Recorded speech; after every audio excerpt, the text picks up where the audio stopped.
Good morning, শুভ সকাল। আজকের ব্লগটা আমার বাবুকে দিয়ে শুরু করেছি। আজকে আমার বাবু ঘুম থেকে উঠতেই চাইছে না, ওকে জোর করে ডেকে তোলা হচ্ছে।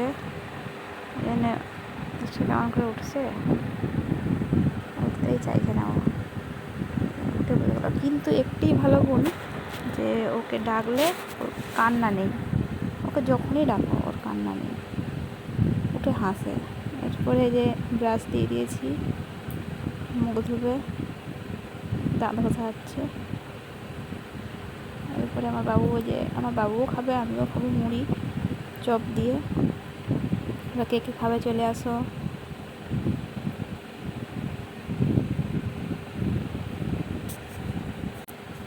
মুড়ি খাওয়া দাওয়ার পরে আমি চলে গিয়েছিলাম রান্না করতে। এখানে ভাত বসিয়ে দিয়েছি, মাছ ভাজা, করলা আলু চচ্চড়ি, মানে মাছটার ঝোল করেছিলাম, ওদিকে ভাজাটা দেখালাম আর কি। এরপরে এখন আমার বাবু স্নান করেছে, জল পেয়ে গেলে চান করো আবার সারাদিন জলে বসে করে রাখলে ও সারাদিন জলেই বসে থাকবে। বাচ্চারা এরকমই হয়,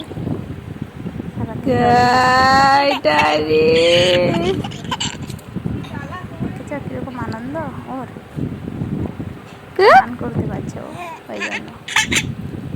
এরপরে ভাত খাওয়া হয়ে গেছিলো, ভাত খাওয়া হয়ে যাওয়ার পরে এখানে খাচ্ছি চকলেট খাওয়ার পরে এরপরে এখানে আমি ঘুম করাবো, টুকু করে দিয়েছিলাম, ঘুমাবে ও।